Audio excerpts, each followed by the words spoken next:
श्री गुरुवे नमः।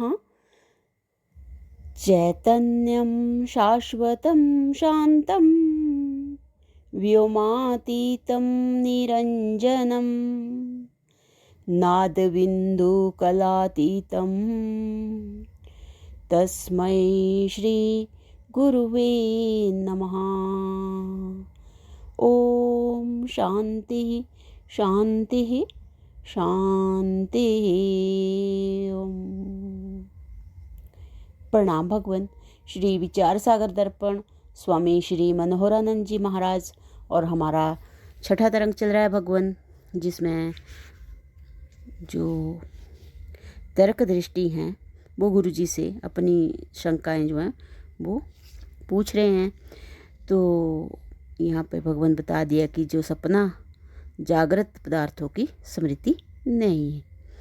तो अब जो तर्क दृष्टि हैं वो अगली शंका कर रहे हैं भगवान कि अच्छा गुरु जी, कुछ लोग तो ऐसा कहते हैं कि स्वप्न में सूक्ष्म शरीर स्थूल शरीर से बाहर निकलकर जागृत के सत्य पदार्थों को भोगता है।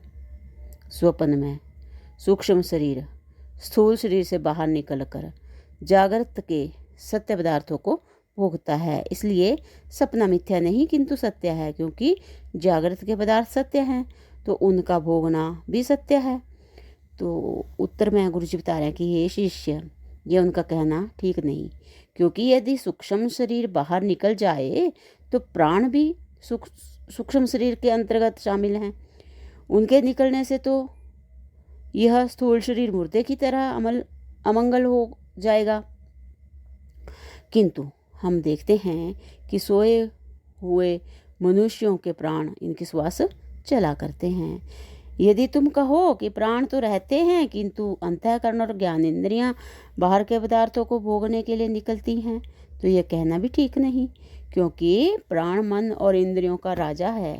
प्राण मन और इंद्रियों का राजा है, अतः उसके बिना निकले ये इंद्रियां अपने आप बाहर नहीं निकल सकती, क्योंकि शरीर से बाहर निकलना और फिर अंदर आना यह क्रिया बिना प्राण के केवल मन व इंद्रियों में नहीं हो सकती। योग शास्त्र में भी कहा है कि प्राण के रोकने से मन रुकता है और प्राण के चलने से मन चलता है।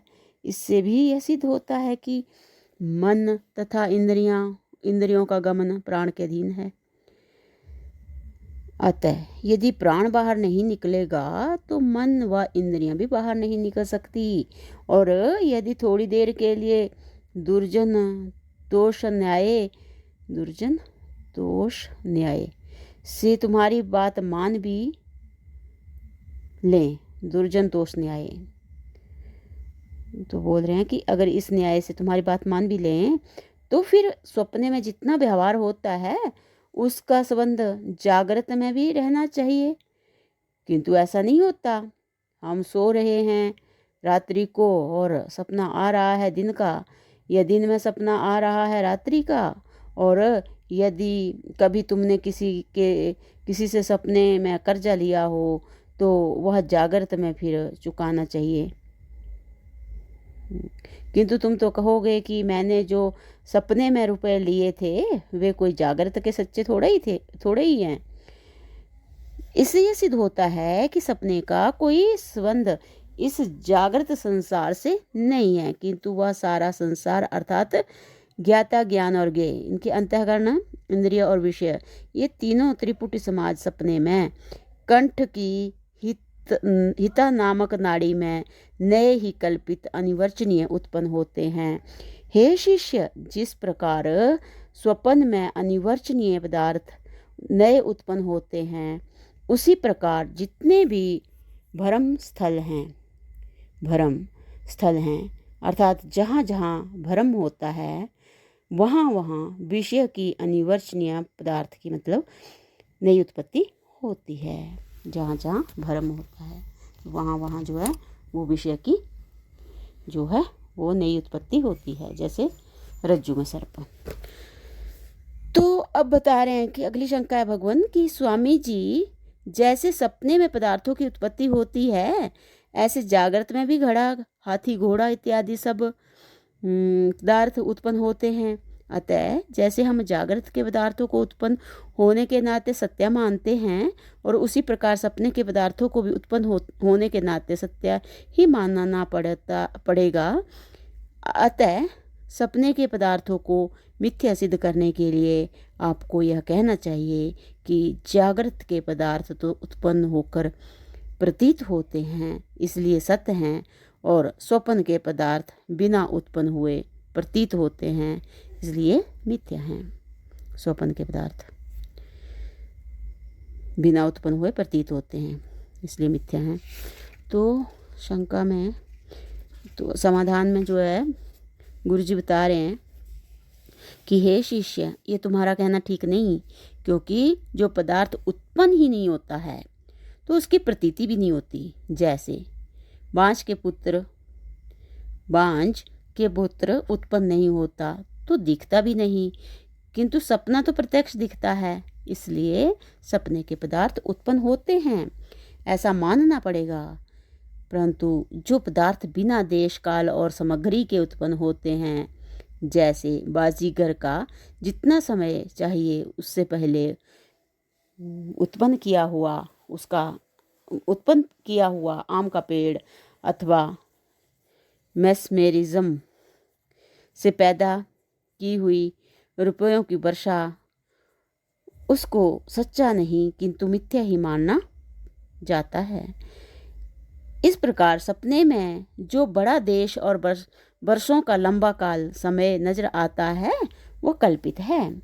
तो फिर बिना सच्चे देश, काल आदि के जो हाथी, घोड़े इत्यादि पदार्थ बनते हैं वे भी मिथ्या ही हैं। और वहीं सपने में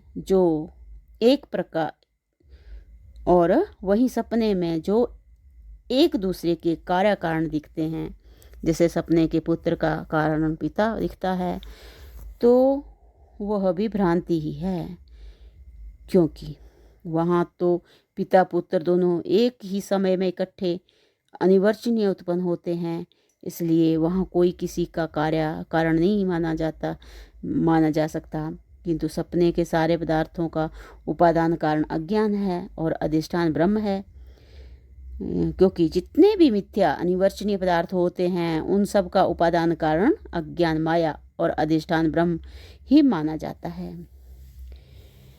जैसे रस्सी में कल्पित सर्प का उपादान कारण रस्सी उपहित चेतन के आश्रित अज्ञान है, और अधिष्ठान रस्सी उपहित चेतन है। जो सांप उसमें दिखा रस्सी में कल्पित सर्प का उपादान कारण रस्सी उपहित चेतन के आश्रित अज्ञान है, और अधिष्ठान रस्सी उपहित चेतन है। अतः जिस प्रकार रस्सी में कल्पित सर्प को अज्ञान का परिणाम और चेतन ब्रह्म का विवर्त माना जाता है, उसी प्रकार स्वप्न भी अज्ञान का परिणाम और चेतन का विवर्त ही है। तो भगवान, अब अगली जो हमारी शंका चलेगी इसमें है कि भगवान, आपने पहले कहा था कि भ्रांति की निवृत्ति अधिष्ठान के ज्ञान से ही होती है, तो स्वप्न की निवृत्ति भी उसके अधिष्ठान ब्रह्म के ज्ञान से ही होनी चाहिए। फिर बिना ब्रह्म ज्ञान के ही अज्ञानी के स्वप्न की निवृत्ति कैसे हो जाती है? तो भगवान, इसकी जो व्याख्या है इसको हम अगले सत्संग से कंटिन्यू करते हैं। प्रणाम भगवान। ओम शांति ही शांति शांति ही। ओम।